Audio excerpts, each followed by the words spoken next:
Hello Organics, Double R here, and today we're going to cover movie flaws from behind the camera, and I don't mean cinema sending it to the middle of next week. Now, to address the problem with my voice at this point in time. Whenever I'm sick, my voice kind of takes a weird turn. It's just weird. Go figure. I am an organic. Surprise! Doesn't matter that I'm a Highlander according to my medical records, still an organic. So let's go ahead and cut the crap and break this off into Section 1 and Section 2. Section 1, which will be this picture here, will be covering the problem with personnel. Section 2 will have a different picture, and I'll have a little time stamp on there at the bottom. But let's go ahead and cover the problem with personnel, shall we? Depending on the IP or intellectual property that you decide to make a movie out of, you have things to take into account, starting with your personnel. This means your cast, your director, your producer, the company that's deciding to back this, all these kind of things. All these factors come into play. Now, sometimes the producer has a preferred director that they like to use, and they will try to pass off the project to that director first and foremost, no matter what. It doesn't matter. If they get something, they will try to pass off to that director. And even if the director doesn't want said object or IP to deal with, it'll keep coming up until either that director takes it or that director takes it. When we get to the director itself, the director could also have their own personal preferences for actors, actresses, or whatever. Some directors are very racist, some directors are very sexist, and because of such, their choices reflect as such. Which leads to the subnote of the company, the producer, and the director by default having their own agendas they wish to push. Doesn't matter what the IP is, they will try to push an agenda within it. This being said, I know what you're thinking. Oh great, Double R is talking about Ghostbusters 2016. No, I'm not talking about that. There's other movies that push agendas. Trust me on this. I'm one of those people that look for things and I try to dodge propaganda pieces, and there's a reason I do that. But that said, you also have to remember that, again, producers have their preferred directors, directors have their preferred actors. Hell, even Versus, one of the movies I fucking love and I tore it to shreds. Whew, I had a fun time with that, actually. The director liked Tack so much that there was many other things that they both worked on. Hell, I brought that up in Battlefield Baseball where I made a joke about it. Where I said, well, look, is it this director? Oh, it's the same one from the other guy. Fuck. Well, the same actor? Fuck, the same actor. Same story? Fuck, same story. Well, what the hell? You get the idea. That being said, this doesn't just apply to Asian movies. No, it applies to American movies as well. I mean, hell, you say Tim Burton, name the first actor that comes to mind. And if you say Johnny Depp, you're right. If you say Von Carter, you're right. You know certain people go with certain directors. It just happens. Hell, that reboot of Fantastic Four that came out like right after the Age of Silver Surfer, whatever the fuck it was. The reboot that seemed like two different movies spliced together as one. I still don't know how they pulled that shit off. I just don't like the endings. Let's change it. Yeah. The director had a personal preference for an actor, and the company had a personal preference for an actor. Guess what happened? Ugh. So yeah, sometimes the actors don't even have to show up to audition for roles. They're just going to get it by default because either the studio loves them, the producer loves them, or the director loves them. And this is the first problem you're going to have. It doesn't matter how good you are in a role. You could be the best motherfucking James T. Kirk out there ever. If Simon Pegg didn't like your ass, guess what? You're not getting the role. Period. Well, he's just a writer. It doesn't matter if he's co-writing. It's the fact that he's co-writing. He has that say. He has a little bit of pull. And that's what people don't remember. That's what people don't think about. Writers, directors, producers, the fucking company backing it. They all have their own preferences. They all have their own personal agendas. And they will push this agenda, whatever agenda it is, they will push it. Sometimes they'll push really hard and turn a fucking piece that would seem brain dead in most cases into something very, very, very ridiculously stupid. Let me give you a quick example, and we'll just press on from there. I claim that Legend of Zelda and Ninja Gaiden, whatever, are probably two of the easiest things to translate into a television show or a movie, depending on where you want to go. I would love to see it, but at the same time, I would not want to see it because I know what's going to happen. Let's just break down, let's say, Ninja Gaiden, whatever. Let's just break that down real quick. So, you have the story about a ninja who's going around trying to stop other ninjas because they're siding with demons and the demons are trying to take over the world. Straightforward plot, in a nutshell.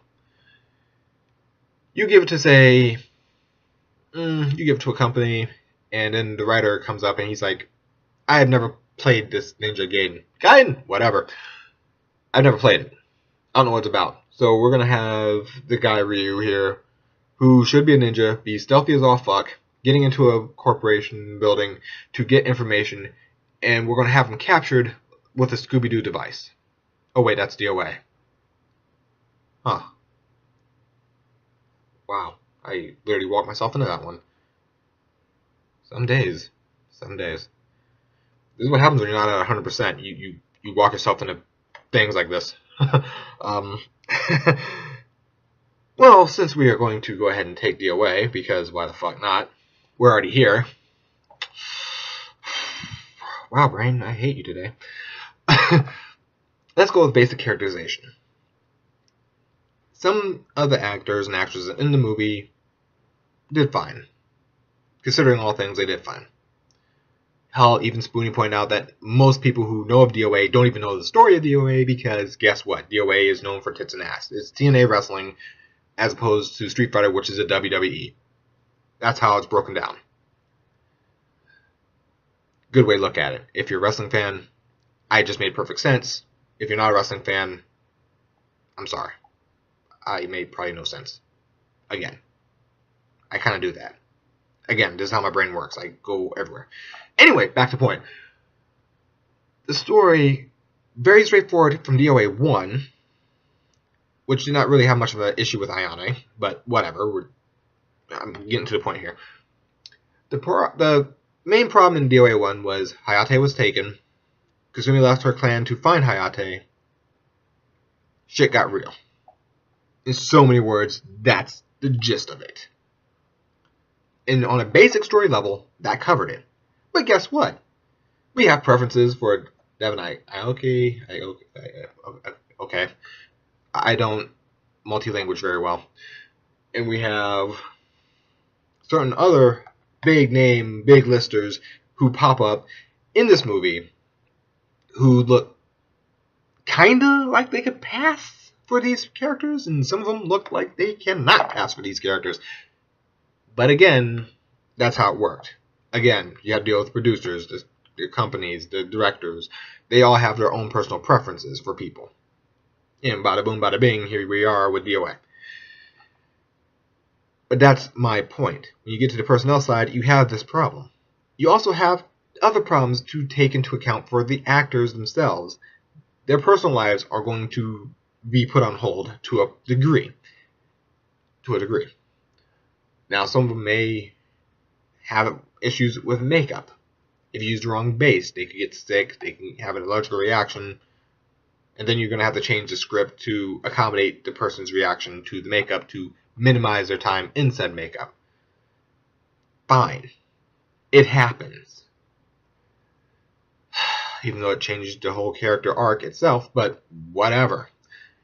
The point stands that you have to keep all this stuff in mind on the personnel side. And this is behind the camera. Remember that. This is behind the camera. If a couple actors don't get along, you're going to have a problem there too. If people just don't like each other, you're going to have a problem with that too. It's just a clusterfuck on the personnel side, and you have to be prepared for this across the board. They could have an open casting call. We are casting a new I don't know. What we're going to use for an example? Okay, we're going to cast a new Legend of Zelda movie. We're going to cast a new Legend of Zelda movie. We're holding an open cast. We're looking for very specific types of people. We have multiple roles open. Just come on in. We'll give you a couple lines to read, see if you can move to the marks. Whatever. Just come on in and audition. And people usually go, yeah, open casting.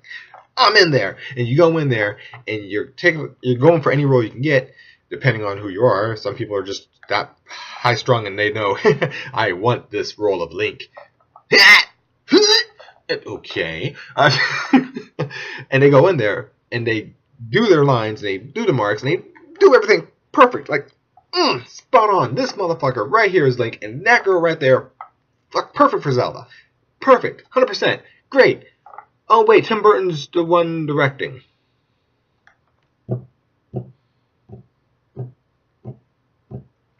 Great. What do you mean great? I mean great.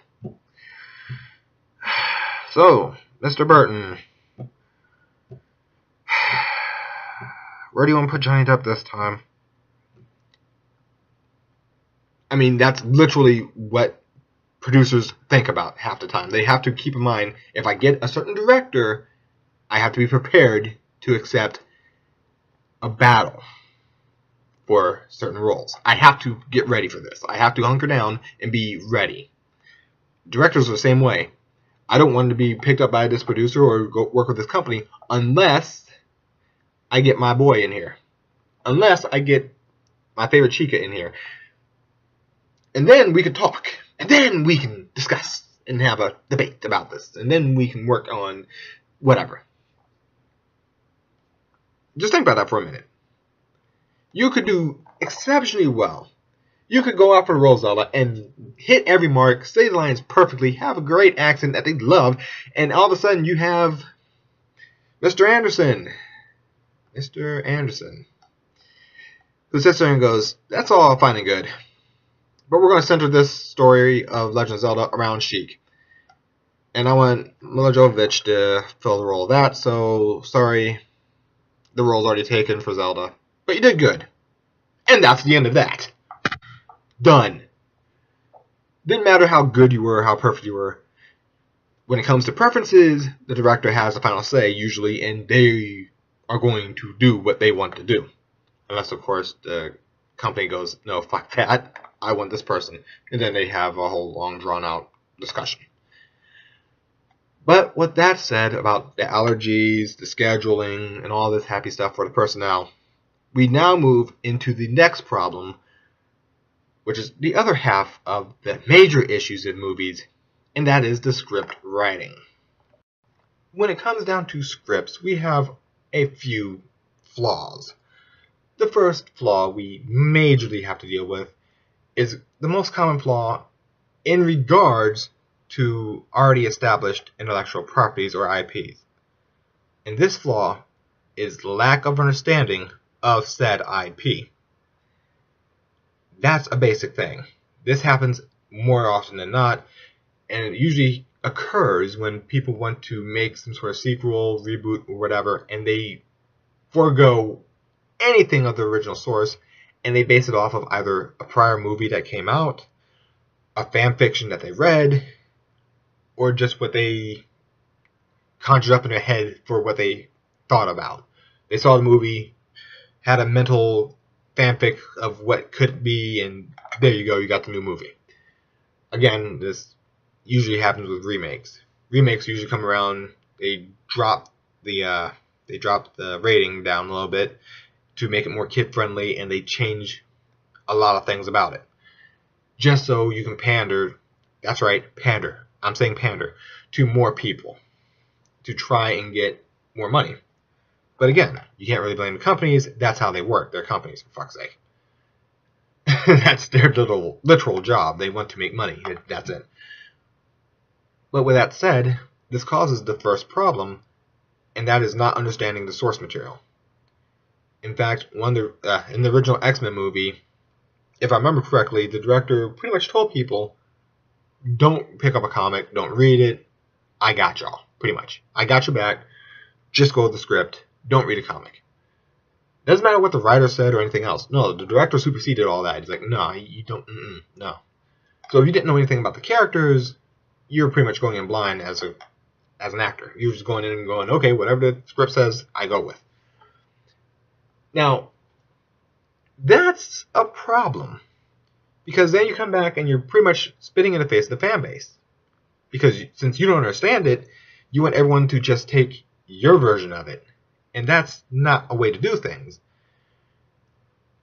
The reason why certain movies do so well, a la Deadpool, even though it was put at the worst possible time to come out, with a little budget, pretty much the company, Fox, was just like, yeah, whatever. You go ahead and give it a shot. Whatever. We don't give a shit. Because they pretty much wrote it off as, you're going to fail anyway, so what's the point of worrying about it? In fact, we're going to make sure you fail. Go out during fucking Valentine's Day. Good luck. Have fun.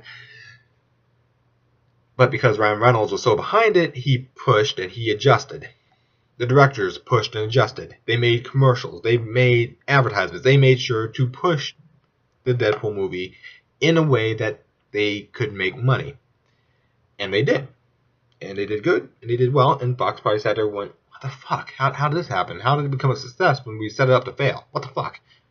It's because people, again, like I said, the personnel side, it can be your greatest doom. Or it can be your greatest advantage, depending on how it's used.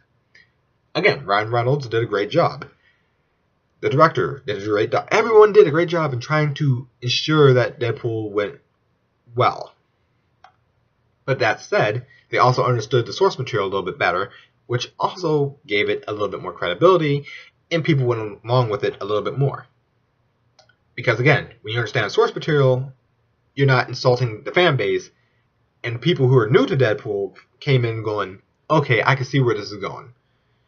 You're not just trying to get new people in and just spitting in the face of others. No, you understood the fan base. You understood what made Deadpool popular, so you worked with it, and you used that to your advantage. That's the thing you want to do when you're writing scripts. If you don't understand the characters, you are pretty much shooting yourself in the foot. If you don't understand the situations that they're in, you're shooting yourself in the foot. Don't do that. Learn about the source material. If you do not know about the source material, try to find out. Don't just take like a sentence from Wiki and go, that's where I'm going to base my whole movie off of. That sentence. No. You want to know how movies like that happen? Go to Lights Out. You know, that short film that was on YouTube. It was actually made by like someone else. It was like really short, 3 minutes at most. And it was about, well, what the movie's about. Short of the name and all that. You know, it's on YouTube for less than 3 minutes. But again, it's called Lights Out. So if you look for Lights Out, you'll probably find the movie version of Lights Out. Sorry. If you have any problems, I'll put the link in the description at the bottom. I'm looking out for you guys. Because I'm like that. That's what I do. If I remember to do it. Moving along. When you base off a source material, try to understand that source material, and you can do really well. Again, you're not spinning in the face of the actual fans, and you'll get more fans for said intellectual property. Just that simple. The second problem that comes up, especially in the script writing area, that spikes itself all the time, is what we call the fanfic theory. What's the fanfic theory, WLR? Let me walk you through this real quick. The fanfic theory is pretty much you're skimming through the internet and you're looking for a story, but you don't feel like writing a story yourself. Oh, what's this? A fanfiction! Where they introduce some sort of overpowered character, an OC. OC doesn't mean overpowered character. OC means an original character. You are introducing an original character to the series, and they interact with the main characters. If you have any questions on what I mean by fanfic theory, in this case, refer to the Resident Evil movie. Just go ahead and refer to that. I'm not insulting it. I'm not bashing it. I'm just telling you that is the fanfic theory in a nutshell.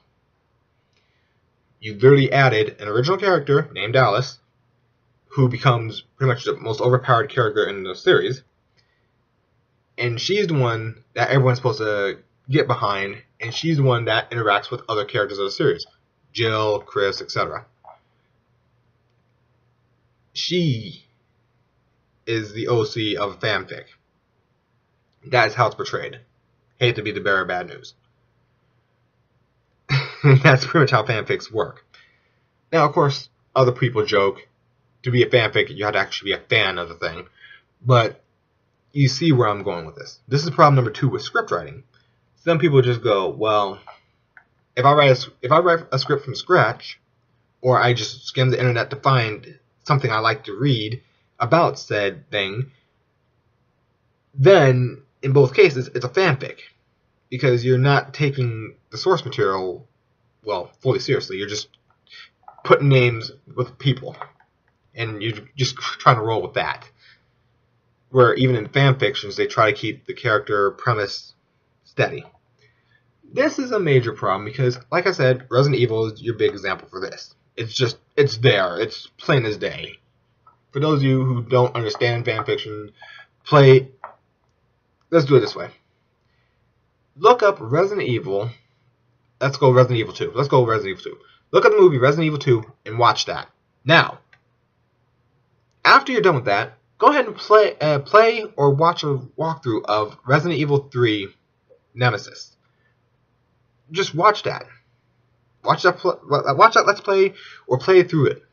You'll notice that your main character, different. Right off the bat.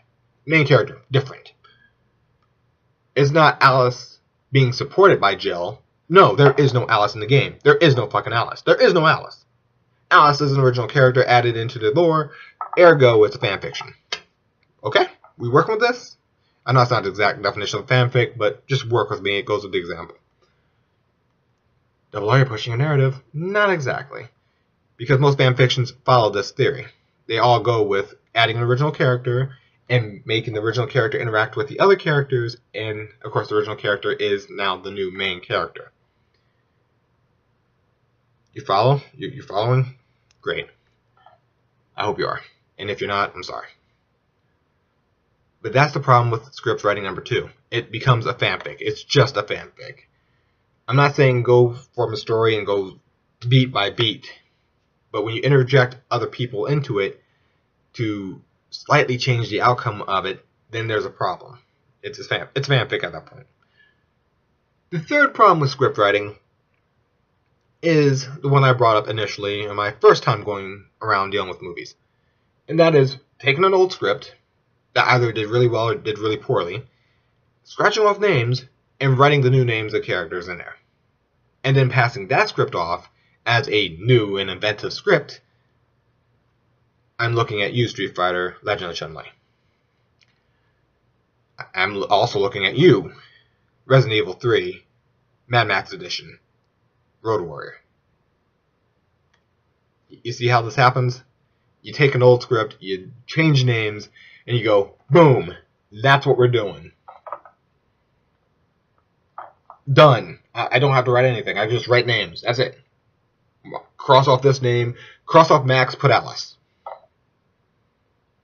What's this? It's a Kung Fu story? Okay, cross off Lee and put Chun-Li.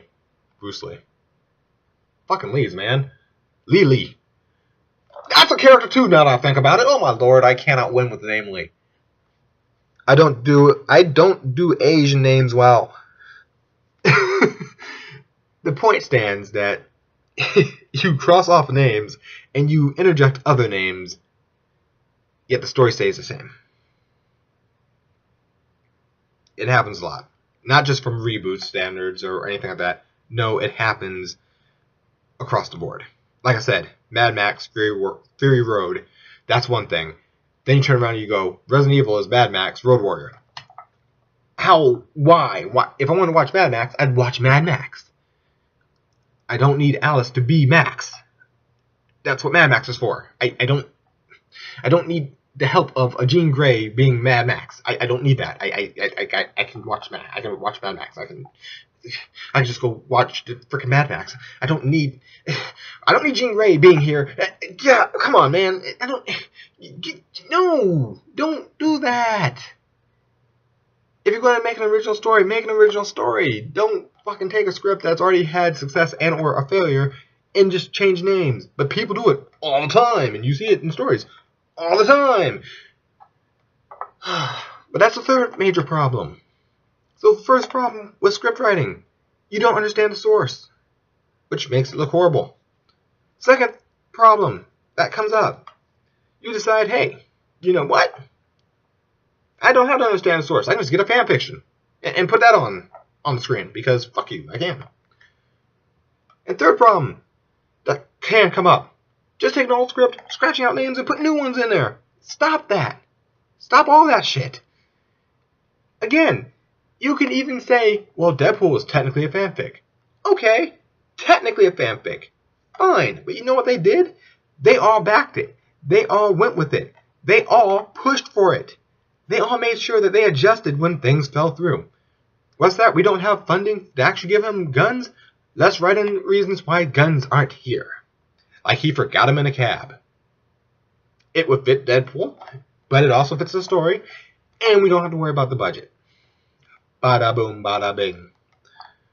So yeah, you can say there's a fanfic element and everything. Well, yeah, I get that because adaptation has to have a little leeway. That happens. I know. I get that. I do. However, it's when you give no regard for the customer base, no regard for the original fans. That's when things come up as a problem. That's when things get lambasted. That's when people take it less seriously. That's when people start attacking the film. It's when you attack the original fans and try to pass it off as some other bullshit reason. And this, like I said, this happens more than one occasion. This has happened quite a lot. But you have to remember, if you do something like go with a fanfic, or you think you're writing a whole new story, but you're going to fanfic it, aka put in a different character, so you can just fanfic the shit out of the OC and not worry about the original characters that were already in the series. Come on, man, come on. And of course, when I say the whole problem number 3, where you're crossing off names, that goes for big books too, like the fucking Bible. Come on, man. We don't need excess things to say this guy is Jesus or that guy is Jesus. We get the hints. You don't need to spell it out. Okay? You just don't. You don't. You don't need to spell it out all the goddamn time. That's right, goddamn. G-A-H, damn. Goddamn. I don't need y'all to spell it out all the goddamn time, and no one else needs you to spell it out all the goddamn time. That's why people get mad, because you're trying to push, oh no, Link's hurt. Well, we're going to have him do the whole cross pose while the frickin' fairies are carrying him over to try to heal him. No. You know what? Fine, you want to throw it under the bus? Give Link a shotgun. Fuck it. You want to go stupid? Let's go stupid full throttle.